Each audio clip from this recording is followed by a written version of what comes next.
పెద్ద కథ సామి, రక్తంతో సంద్రమే ఇరుపెక్కిన కథ. దేవరా డిస్కషన్ రివ్యూ కాదు, మళ్ళీ వేసుకోకండి. సినిమా ఎట్లుందంటే బాగానే ఉంది.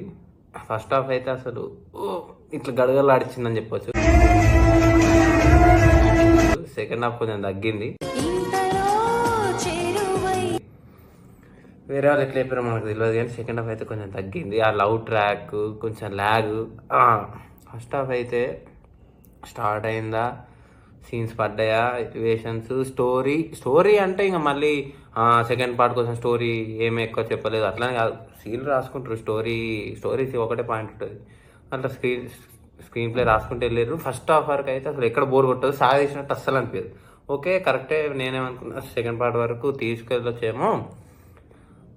ఫస్ట్ హాఫ్ ఒక 1 hour 25 minutes దాకా ఉంటుంది, ఎక్కడ బోర్ కొట్టదు. బీజిఎం అయితే అసలు పగిలిపోయింది మొత్తం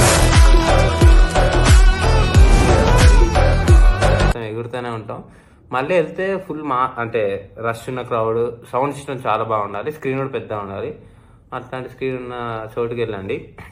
అంతేగాని చిన్న స్క్రీన్ సౌండ్ బాగాలని వెళ్తే అంత ఎంజాయ్మెంట్ ఉండదు. మళ్ళీ అసలు కొన్ని బీజిఎమ్స్ మనకి యాక్చువల్ ఎక్కువ రివీల్ చేయలేదు. ఐ మీన్ ట్రైలర్లో కానీ ఆ టీజర్ వచ్చిన గ్లిమ్స్లో కొన్ని ఆ గ్లిమ్స్ ఉంటుంది. ఒక గ్లిమ్స్లో లాస్ట్కో బీట్ వస్తుంది 7-8 seconds. అది చాలా బాగుంటుంది. అది సినిమాలో అయితే ఫుల్ ఆడిర్రు. నేనైతే ఆ బీజం కోసం చాలా వెయిట్ చేశాను. అదైతే అదిరిపోయింది. ఇంకా సినిమాలో లాస్ట్కో ట్విస్ట్ ఉంటుంది. యాక్చువల్గా ఆ ట్విస్ట్ ముందు గెట్ చేయకుండా ఎంజాయ్ చేయగలిగితే మాత్రం సినిమా సెకండ్ హాఫ్ కూడా క్లైమాక్స్ వల్ల అదిరిపోద్దేమో. కానీ సెకండ్ హాఫ్ అంటే ఆ ట్విస్ట్ ముందు నుంచే ఎందుకో డౌట్ అనిపిస్తూ ఉంటుంది. సో సెకండ్ హాఫ్ కొంచెం తగ్గినట్టు అనిపించింది అక్కడ. ఇంకా అంతే తప్ప సెకండ్ హాఫ్ అస్సలు బాగాలేదని కాదు, మధ్యలో ఏదో అట్లా నడుస్తూ ఉంటుంది ఒక 30 minutes అట్లా. మళ్ళీ క్లైమాక్స్ అయినాక ఓకే యాక్షన్ అయింది. లాస్ట్కి అసలు ఓకే ఎవరికి ఏమైంది అన్నట్టు తెలుస్తుంది. క్లిఫ్ హ్యాంగర్ లాగా అట్లా వదిలేసారు.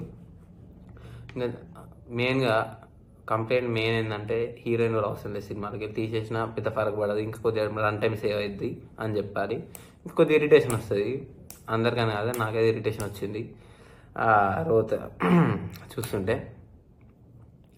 మళ్ళీ ఇక యాక్షన్ సీక్వెన్సెస్ కానీ వాటికి కరెక్ట్ బీజియం ఫస్ట్ హాఫ్లో ఇట్లుంటుంది. ఎట్లా అంటే ఒక సీక్వెన్స్ అవుతుంది, అంటే అప్పుడే హీరో ఆ పనులు ఆపేద్దాం అని సముద్రంలో పడేస్తాడు. నేను బాక్స్లు వాళ్ళు లేకుండా చెప్తున్నాను మోస్ట్లీ. అప్పుడు కరెక్ట్ దాని ఫాలోడ్ బై ఫియర్ సాంగ్ వస్తుంది. దాంట్లో మళ్ళీ అదేదో ఇరికిచ్చినట్టు ఉండదు, దాంట్లో ఆ సీన్ పడుతుంది. నెక్స్ట్ మళ్ళీ ఇంకో ఎలివేషన్ సీన్ పడుతుంది. అట్లా దాదాపు ఒక 1/2 hour 45 minutes ఉన్నా అట్లా అసలు 45 minutes పైకి వెళ్ళిపోతూనే ఉంటుంది లెవెల్. సో అసలు ఫస్ట్ హాఫ్ వరకు అసలు ఏది పోల్చలేవు. RRR level first half. అది సెకండ్ హాఫ్ ప్రాబ్లం ఏముందంటే పర్ఫార్మెన్స్ విషయంగా అయితే మిగతా అందరూ బాగానే ఉంది. కేఆర్ఆర్ గురించి మనం చెప్పాల్సిన అవసరం లేదు. ఫస్ట్ అక్కడ మనకి ఎట్లా తెలిసిందే. మళ్ళీ వాళ్ళు ఫాదర్ అండ్ సన్న, బ్రదర్ అండ్ ఇంకో బ్రదరా, అది మీరు సినిమానే చూడాలి. స్టోరీ ఏమి అంత కాంప్లికేటెడ్ స్టోరీ ఏం కాదు, ముందు నుంచే తెలుసుకున్నదే. ట్రైలర్లో మీకు ఏమర్థమైందో అదే ఉంటుంది. ఏమంటే ఇట్లా కొన్ని ట్విస్ట్లు మెయిన్. మళ్ళీ యాక్చువల్లీ ఆ హీరోయిన్ సీన్లు తీసేసి సైఫ్ అలీ ఖాన్ది దేవరా సీన్లు కానీ ఇంకొంచెం దేవరా